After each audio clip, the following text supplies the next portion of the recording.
किती जण या फोल्डर स्ट्रक्चर मध्ये प्रॉब्लेम आहे, कन्फ्युजन आहे? अश्विनी,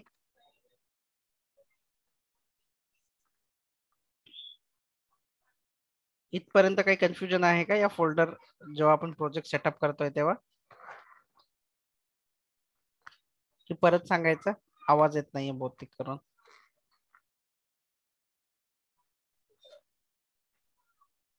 नाही, तुमचा माईकचा इश्यू आहे. Swapnil, yes sir. काय कळालं तुला या प्रोजेक्ट स्ट्रक्चर मध्ये? काय वाटतंय तुला? हे असे फोल्डर बनवता येतील एका फोल्डरच्या आतमध्ये? Yes of course. Okay okay good. तुमच्या याच्यामध्ये पाहिजेत. ओके नाव इथे तुम्हाला प्लसचं साइन दिसतं. न्यू फाईल, इथेच फाईल तयार करा.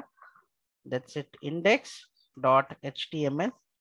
आता index.html किंवा home.html कुठेतरी लिहून ठेवा की बाय डिफॉल्ट जेव्हा तुमची ऍप्लिकेशन रन होते तेव्हा index.html पहिल्यांदा लोड होते किंवा home.html नावाची फाईल, दोन्हीपैकी एक फाईल तिथे पाहिजे. तुमच्या इथे कितीही HTML च्या फाईल असू द्या, पण जेव्हा सर्व्हर लोड होतो वेबसाईटचं पहिलं जे पेज दिसतं डिफॉल्ट, ते जे पेज दिसत असतं ते index.html.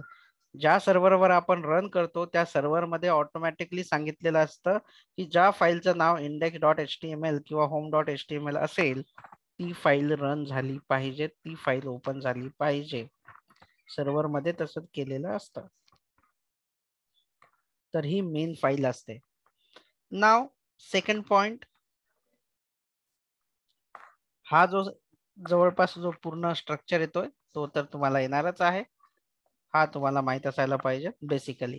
आणि हे इंटरव्ह्यू मध्ये आपण कव्हर करणार आहोत. What is the metadata, what are the HTTP inquiry वगैरे, हे सगळं आपण कव्हर करणार आहोत त्याच्यामध्ये. हा इंटरव्ह्यू मध्ये विचारतात सगळ्यात जास्त तुम्हाला.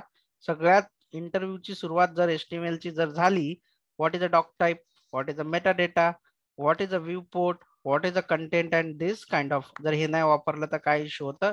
HTML ची इंटरव्ह्यूची सुरुवात ही इथून होते मोस्ट ऑफ द टाइम. तर हे क्लिअर असणं गरजेचं आहे जे आपण इंटरव्ह्यू सेक्शन मध्ये कव्हर करून घेतो. Okay now it's fine.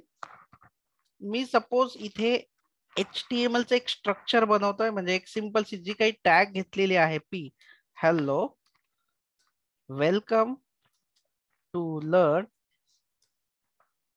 CSS. मी जस्ट असं लिहिलं. काय मी इथे CSS वापरलेलं आहे का, कोणत्या पद्धतीचं, कुठली कोडिंग वापरलेली आहे का CSS ची इथे? याला मी रन करून दाखवतो. नाही,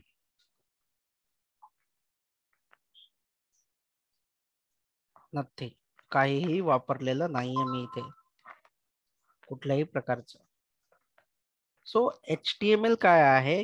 HTML एक स्ट्रक्चर तयार करून देतं आणि CSS त्याला स्टायलिंग करण्यासाठी वापरलं जातं. जसं त्याची size, height, width, colour, background colour, whatever जेवढ्या काही स्टायलिंग आहेत, इन शॉर्ट मुलींसाठी मेकअप. आणि जे ऍक्च्युअल स्ट्रक्चर जे असतं ते HTML नेच बनवता येतं. तर मला सांगा, जर तुम्ही HTML विदाउट HTML CSS वापरू शकता का? हो सर. सिमरन, मृन्मयी,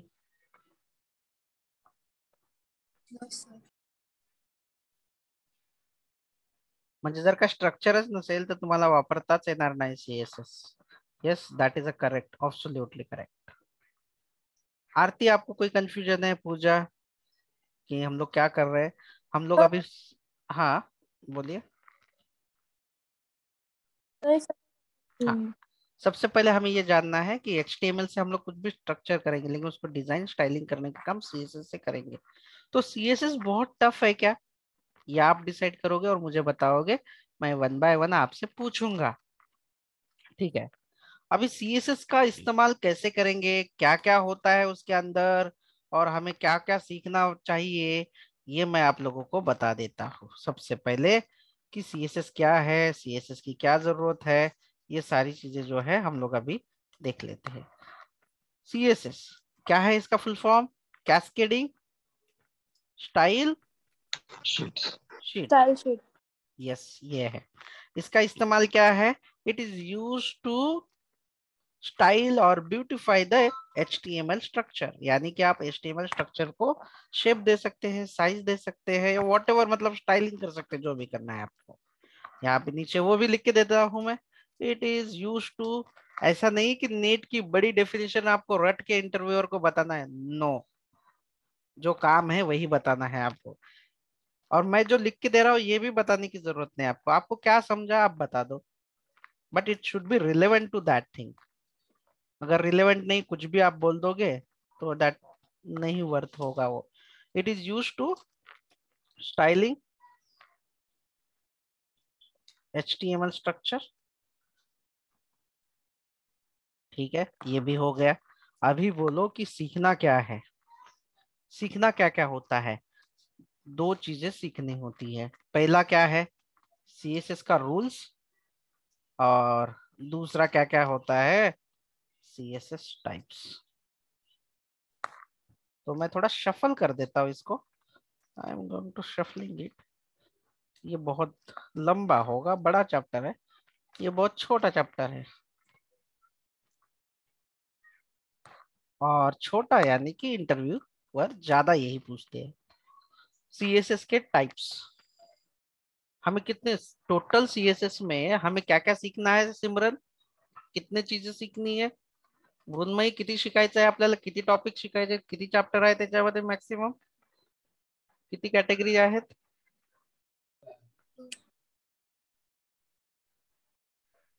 सांगा। 3 टाइप्स. ओनली दो, नाही नाही टाइप्स नाही, आपल्याला किती टॉपिक शिकायचे आहेत फक्त इथे, पहिला आणि दुसरा। पहिला काय शिकायचं आहे आपल्याला, ओके, आणि दुसरा रूल्स. Yes, okay. सगळ्यात अगोदर आता मला समजून सांगा की CSS टाइप्स म्हणजे काय, तर CSS टाइप्स म्हणजे काय, कशाला म्हणतात, कशाला म्हणतात तर ते सांगू। Which location we write a code, we write a code of CSS, or we can say where, or which or where location, जे काय असेल ते, we write a code of CSS that particular location wise we wise give type। बस, मतलब जहां पे हम लोग CSS का कोड लिख रहे हैं ना, उसके ऊपर डिपेंड है कि वो कौन से टाइप का है। अभी मैं आप लोगों को बता देता हूँ कि अगर अगर मैं इसके जो टाइप है वो तीनों टाइप में लिख के दे देता हूँ। पहला जो टाइप है वो है इनलाइन, CSS का टाइप है। दूसरा जो टाइप है वो है एम्बेडेड। तीसरा जो टाइप है वो है एक्सटर्नल। ओके, चलो अभी समझने के लिए, इनलाइन का मतलब क्या है कि जब हम कोई CSS का कोड HTML के टैग के अंदर लिखते हैं, inside HTML tag, when we write CSS code inside inside inside HTML tag then it is called inline CSS। आपको ये पूछा जाता है इंटरव्यू में, तो बताइए कितने टाइप के CSS है, इनलाइन CSS क्या है, एम्बेडेड CSS क्या है, और एक्सटर्नल CSS क्या है, और आपको कौन सा अच्छा लगेगा और आप कौन सा यूज करोगे, ये पूछा जाता है। When we write CSS code inside HTML tag, then it is called inline CSS। तो चलो अभी मैं आपको एक एग्जांपल बता देता हूँ आपके सामने। यहाँ पे लिखा हुआ है, ये P जो है ये P एलिमेंट है, यानी ये P टैग है, और ये HTML का है। जब इसके अंदर मतलब यहाँ पे, मेरा विजुअल स्टूडियो कोड सबको दिखाई दे रहा है, is it visible Yes, sir. Riddhi? Okay great. तो आपको करना क्या है, यहाँ पे लिखना है स्टाइल। देखो इसकी शुरुआत जो होती है CSS की कोडिंग की, वो होती है स्टाइल से, style equal to double quote में। ओके, ठीक है, मुझे देना है कलर, तो मैं लिख देता हूँ कलर कोलन और कलर की वैल्यू। कौन सा कलर चाहिए आपको, एक्वा लू या एक्वा मरीन, कौन सा लू बताओ भाई, मुझे पता नहीं, सांगा मला पटकन कोणतरी एक जण फास्ट। कौन सा लू, कलर तो बताओ, ये सामने दिखाई दे रहा है ना कलर, पढ़ के बताओ। कोरल. कोरल, ठीक आहे, मी तुम्ही सांगितल्याशिवाय करणार नाही बरं का। हा, काय तुमचा कोरल आला त्याला, कलर आला, येस बरोबर आला, ओके। बर, आता मला सांगा, जेव्हा मी या टॅगच्या आतमध्ये सीएसएस ची कोडिंग अशी वापरतो, हे सोडून द्या, याला काय म्हणतात याला काय म्हणतात हे आपण शिकणार आहोत, पण सीएसएस ची कोडिंग जर मी याच्या आतमध्ये वापरलं तर या प्रकारच्या सीएसएस ला काय म्हणतात, कोणत्या प्रकारचा सीएसएस आहे, Inline. येस, हे तुम्हाला इंटरव्ह्यूअरला सांगायचं असतं। सो जर तुम्हाला नसेल समजलं तर मला सांगा की नाही समजलं म्हणून। इनलाइन सीएसएस केव्हा होतं, जेव्हा सीएसएस ची कोडिंग HTML च्या टॅगच्या आतमध्ये वापरतो त्याला काय म्हणतात, inline CSS. Okay, good, okay, next. बरं, इनलाइनच्या लिमिटेशन्स काय आहेत, डिसएडव्हान्टेज काय आहेत, इनलाइनच्या डिसएडव्हान्टेज काय आहेत ते बघूया आता, किंवा त्याला लिमिटेशन म्हणूया आपण, लिमिटेशन, त्याच्या ज्या काही मर्यादा आहेत का। आता इथे मी अजून एक पी टॅग घेतोय, पी टॅग, आणि लिहितो nice to have hands on experience on JavaScript, just मी असं लिहिलं, अँड मला यालाही सेम कोरल कलर द्यायचा, तर मला सांगा मला इथे काय लिहावं लागेल, कोण मला हेल्प करणार आहे, इथे कोण, हा कोणीतरी म्हटलं नंतर थांबला, हा Style. हा स्टाईल, त्याच्यानंतर Color. कलर, कोरल, कोरल झालं, सेव, ठीक आहे।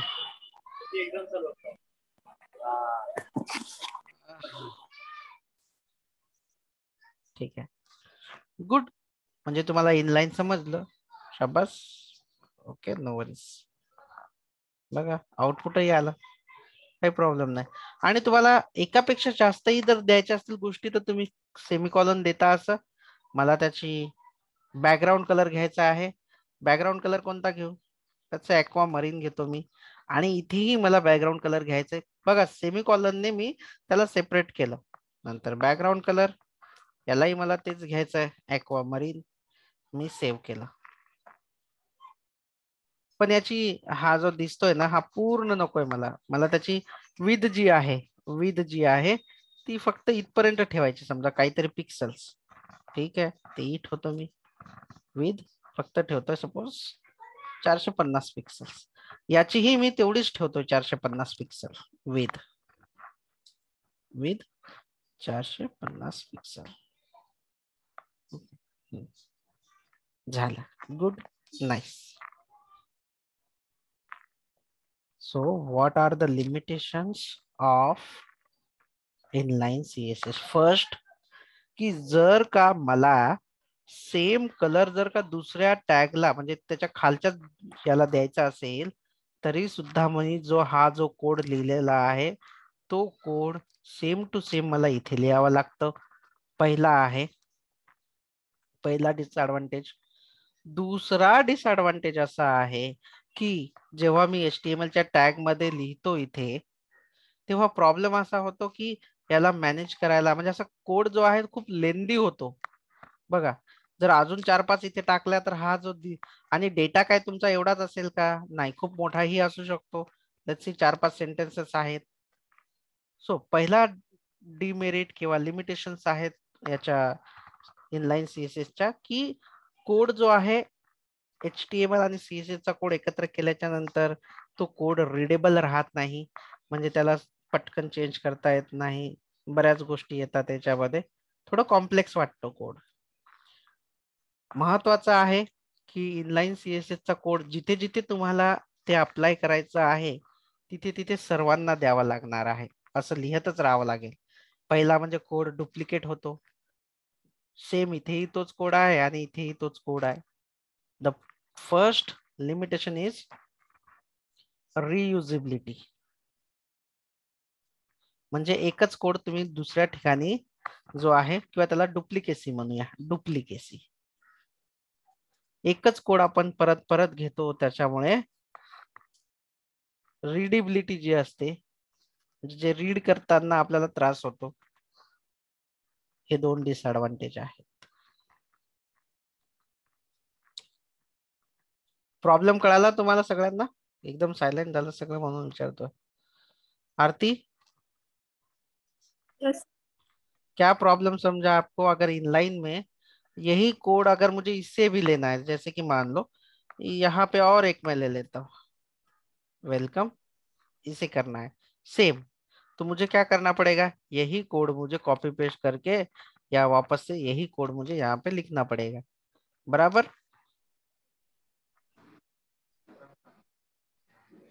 हाँ sir. But I have one more thing, मैं और एक दूसरा वाला जो है इसके ऊपर ओवरकम कर सकता हूँ. इसे सॉल्व करने के लिए दूसरा एक तरीका है जो है एम्बेडेड वाला. we write a code within a header, within a head, and it apply entire page. मतलब कि क्या है कि ये जो कोड लिखते हैं, ये जो कोड लिख रहे हैं हम लोग, ये जो कोड लिख रहे हैं, ये हमें सिर्फ एक ही बार लिखना है. मैं यहाँ पे नहीं लिखूंगा, यहाँ पे भी नहीं लिखूंगा, nowhere I am going to write. ठीक है, क्लीन है HTML का. कुणाला काय म्हणणं आहे का, विचारायचं आहे का काय?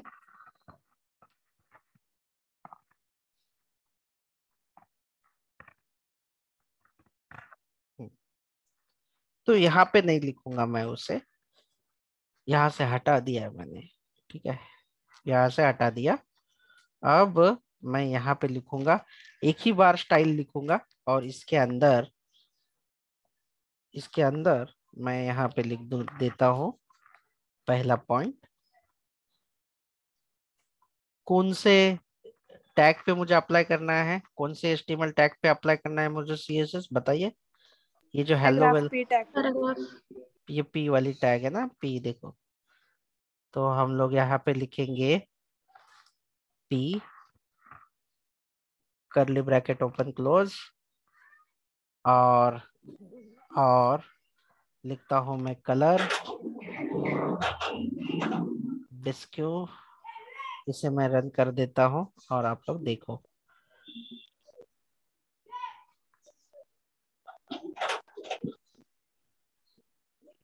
ओ डिस्क्यू कलर बाबा बहुत खतरनाक है लग रहा है. नहीं, कोरल ठीक था, ये ठीक है. ठीक है, देखो how many places I have changed. मैंने जितने भी P टैग है, ये जो है इसके बारे में हम लोग पढ़ने वाले हैं, ये कर्ली ब्रैकेट के बारे में हम लोग पढ़ने वाले हैं आगे. जस्ट नाउ हमें इसे समझना है अभी.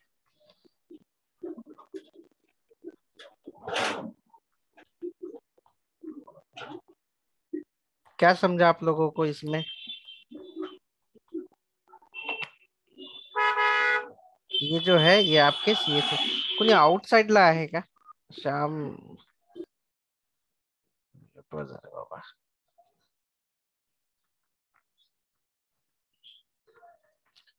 किसी कंफ्यूजन है मुझे एक बार पूछ लीजिए कि मुझे लेट मी जो भी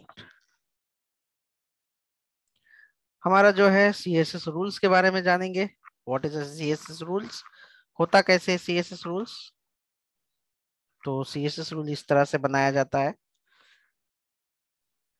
selector curly bracket properties colon value semicolon properties colon value curly bracket close. इसमें मल्टीपल ले सकते हैं, ऐसा नहीं कि एक ही है, एज मच आपको चाहिए। मैं इसे थोड़ा बड़ा भी कर देता हूँ, अराउंड 24। ठीक है।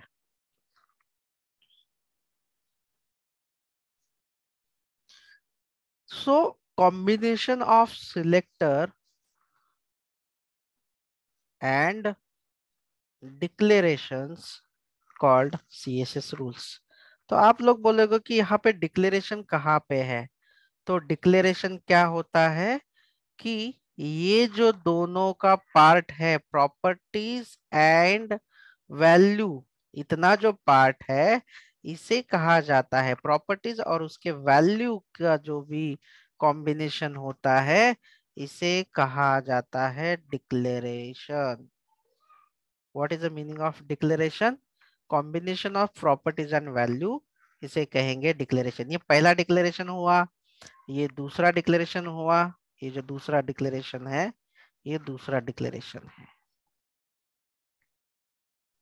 Now, what is a CSS rules? Till now, a combination of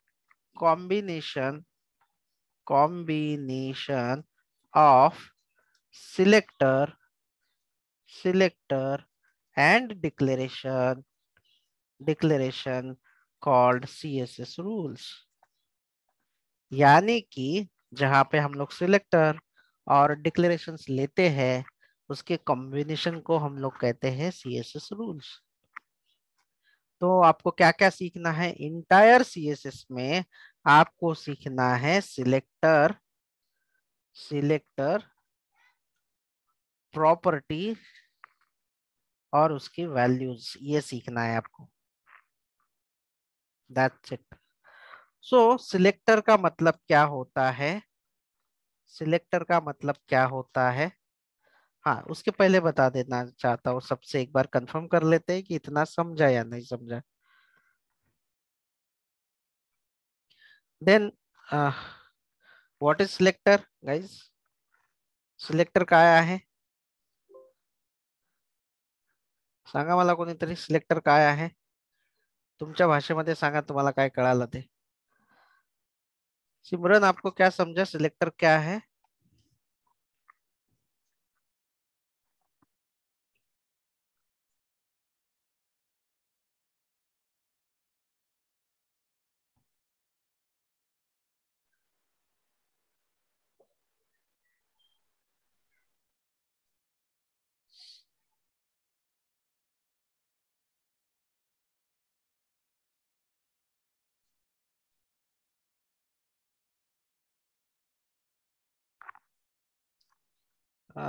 शायद नेटवर्क का इशू है।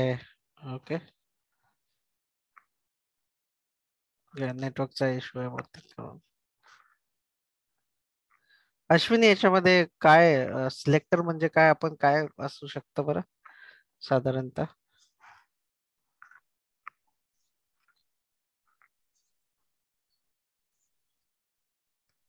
हाँ बराबर, हाँ बराबर, आपने सही बोला है, शायद माइक के इशू, लेकिन you are saying correct. That's it. तो आपको जो सीखना है CSS रूल्स में, देखो मैंने यहाँ पे लिख दिया what is CSS rules.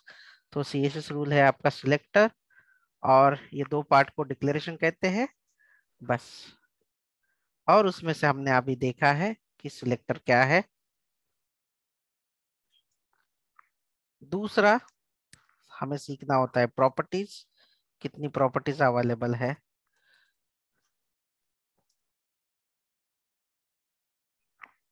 Selector में आपका सिलेक्टर है टैग सिलेक्टर, आईडी सिलेक्टर,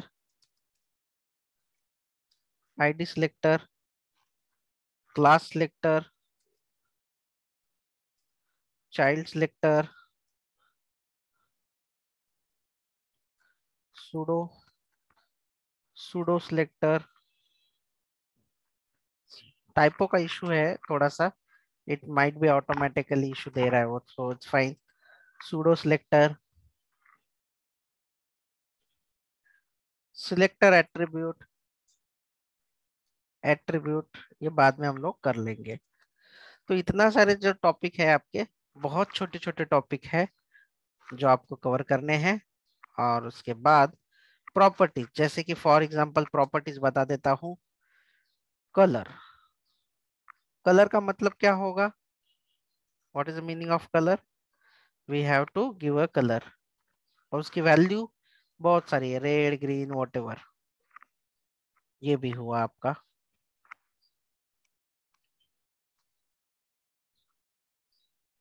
तो आपको स्पेसिफिकली प्रॉपर्टीज पता होनी चाहिए, जो कि आराम से आप सीख सकते हैं। और सिलेक्टर क्या है? तो ये आपके सिलेक्टर्स है, टैग, आईडी, क्लास। तो इतना हम लोग बाद में इसे कवर कर लेंगे वन बाय वन। आज के टॉपिक में था कि सीएसएस के टाइप्स क्या है, कहाँ पे हम लोग सीएसएस इस्तेमाल करते हैं, बेसिकली एचटीएमएल और सीएसएस में क्या डिफरेंस है। और हमने आज सीखा है कि इनलाइन सीएसएस क्या है, उसके डिसएडवांटेज लिमिटेशंस क्या है। लिमिटेशंस है कि कोड डुप्लीकेट हो जाता है और टैग के साथ रीडेबिलिटी जो है वो कम हो जाती है। दूसरा होता है एम्बेडेड या इंटरनल, इंटरनल एम्बेडेड या internal. We write a code within a head, it apply entire page, मतलब वो पेज पे कहीं पे भी वो अप्लाई होता है। तीसरा होता है एक्सटर्नल सीएसएस, ये हम लोग कल के सेशन में डिस्कस करेंगे, आगे के सेशन। अगर किसी की ख्वाहिश है तो आज हम लोग कवर कर लेते हैं एक्सटर्नल भी, ज्यादा डिफिकल्ट है नहीं, but you get bit confuse. ठीक है, कल देख लेते हैं, आज के लिए इतना काफी है। Thank you all.